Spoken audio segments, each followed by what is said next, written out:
Alors salut tout le monde, aujourd'hui on va voir comment utiliser simplement les modules NRF24L01 avec les Arduino. Donc là par exemple c'est juste un servomoteur avec un potentiomètre, mais on peut très bien imaginer un bouton, une LED ou bien envoyer des données.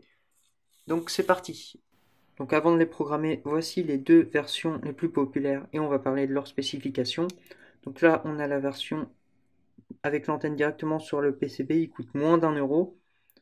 Mais il a une portée de l'ordre de quelques dizaines de mètres. Alors que là, on a la version où il y a une antenne qui est fournie avec. Et là, c'est plutôt de l'ordre de la centaine de mètres, voire du kilomètre. Certaines personnes ont même réussi avec des antennes longues, très directionnelles à atteindre 30 km. Je vous mettrai tous les liens en description. Donc, tout d'abord, il fonctionne sur la bande des 2,4 GHz, donc pas très loin de la bande du Wi-Fi. Ils peuvent aller de 250 kilobits par seconde jusqu'à 2 mégabits par seconde, donc c'est amplement suffisant pour la majorité des projets sur Arduino. Tous les pins, les pins sont compatibles 5 volts pour la communication en SPI, donc entre l'Arduino et cette carte-là. Par contre, il faut faire très attention car l'alimentation se fait en 3,3 volts. Donc surtout, l'alimentez pas en 5 volts, sinon il va cramer.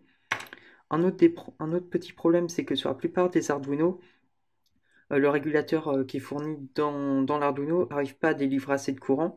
Donc si vous mettez la puissance d'émission au maximum, il faudra soit souder un condensateur, soit acheter une de ces petites bases. Donc je vous mettrai aussi les liens en description, c'est 1,50 € les deux ou trois. Et donc là, on a des condensateurs qui s'occupent de lisser le courant.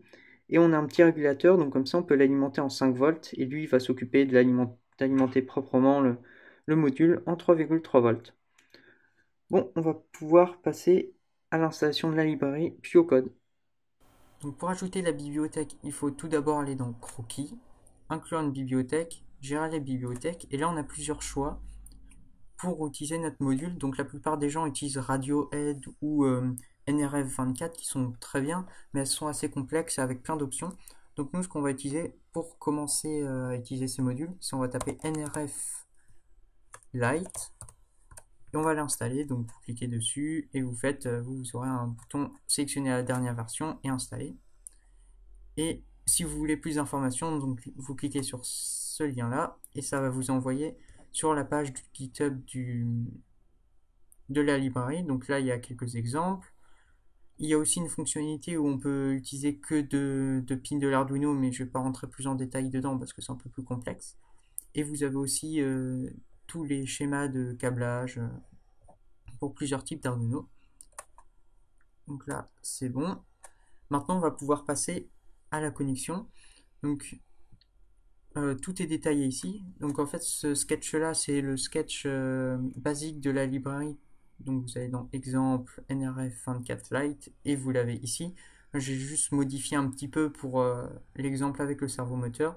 Donc il vous suffit de faire ce câblage-là et après on se retrouve. Donc maintenant vous pouvez ouvrir les deux programmes Arduino qui seront dans la description. Donc là, je ne vais pas passer mon temps à expliquer le programme vu qu'il est déjà commenté. Mais si vous avez besoin d'autres exemples, vous allez juste dans exemple NRF24, NRF Lite, et là vous en avez plusieurs avec l'accusé de réception, un capteur, celui-là il y a assez bien le test RX et TX qui vous permet de tester tous les modes de transmission pour savoir si vous avez un problème au niveau de votre NRF. Par exemple, les NRF24L01 ont tendance à avoir du mal à fonctionner à très basse fréquence, alors que la version qui a un plus à la fin fonctionne très bien, donc vous pouvez faire la différence ou tester. Donc il vous aura juste à téléverser les programmes sur les Arduino et on se retrouve tout de suite. Donc voilà, maintenant qu'on a téléversé le programme, on voit que ça marche. Si jamais ça marche pas, donc vérifiez bien que vous avez un condensateur ou bien donc débranchez les deux Arduino et redémarrer parce que ça peut venir peut-être de l'initialisation du NRF qui n'a pas très bien marché. Donc là on les redémarre. Donc ça peut prendre une demi-seconde, une seconde. Après c'est bon, ça marche. J'espère que vous avez trouvé ce tuto plutôt utile. Donc faites bien les mises à jour et allez voir la page GitHub de la librairie vu qu'elle est assez récente et que la personne ajoute souvent des fonctionnalités. Si jamais vous avez des questions, n'hésitez pas à les mettre en commentaire ou bien d'autres problèmes, mettez-les en commentaire, je ferai sûrement une vidéo pour vous aider. À la prochaine!